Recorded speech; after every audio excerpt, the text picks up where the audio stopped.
Last week, we were told via social media by a couple people that there was a screening of Supergirl. Now, whether it's true or not, that's to be seen, but apparently there was a screening. The first one came from Axel Talks Film, and he posted this on social media. He said, Warner Brothers held a test screening for Supergirl sometime this past week, and I've talked to somebody who was there and saw it. States Lobo has a substantial role in the film and is crucial to the ending. Krem is described as extremely menacing and a tremendous villain. Says the cinematography is an upgrade compared to Superman's, with a specific hallway scene compared to the action sequences of those in Daredevil and Guardians 3.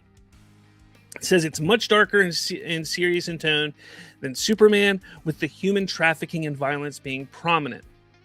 And it's described as a perfect balance of humor, darkness, and lightness.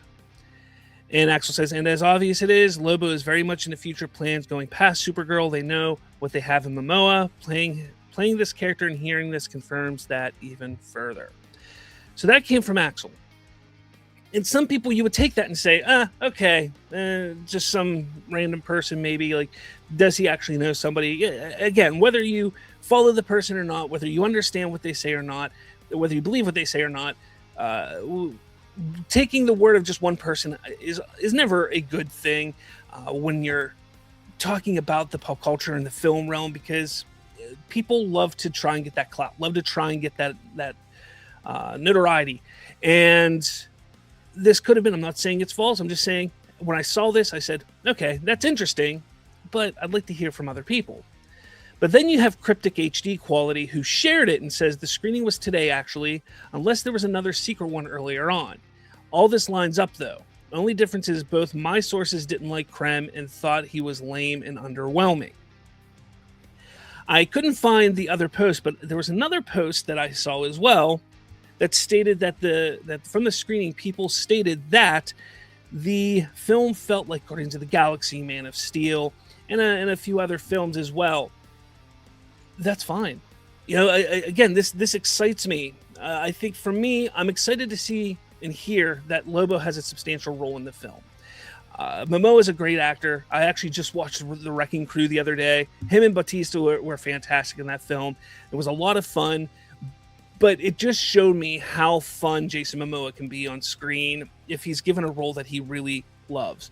And we know that Lobo is a role that he has coveted for quite some time, and I think he's going to be fantastic in it. So seeing that he has a substantial role in the movie is great, and that has this whole, or it adds to this whole thing that, hey, Lobo's going to be around for a while. They're probably going to do a movie with him. They're probably going to, first off, when you have an actor at the caliber of Momoa, you're not going to just have him as a side character in movies here and there. You can absolutely do a Lobo film and have some fun with him.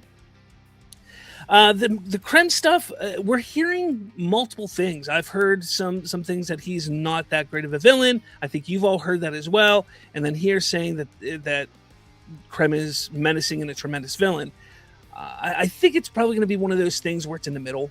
I think some people are going to love him, some people are going to hate him, some people are just going to be like, eh. But I think it's more people are going to just think, he's your typical superhero film villain, which is unfortunate. But the movie is going to be focused on Supergirl. Supergirl is the focus, not Krem of the Yellow Hills.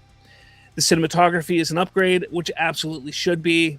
I know a lot of people hated the cinematography of Superman, and I admit it wasn't the best, but it wasn't terrible, as bad as some people say it was. So yeah, I'm excited to see that.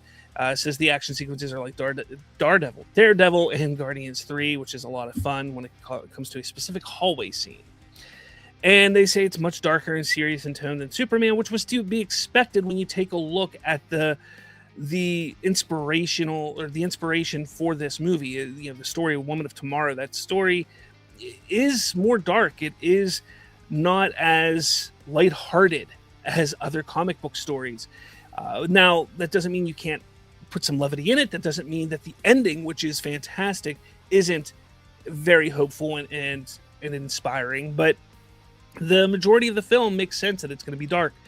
For me, I think this is great to hear. I love seeing this. We're going to probably see over the next few months a few more things that come out that say, hey, there's more screenings and this and that. But you're going to see that it's going to be well received. I think what's going to happen is people are going to get upset. A certain group of people are going to get upset that it's being well received at these screenings, and they're going to try and twist the narrative. I hope they don't do that, but they're going to. They absolutely will. But I'd love to hear your thoughts. Is this something that you're excited to hear? Do you like seeing that this is what's happening with Supergirl? Let me know your thoughts in the comments below.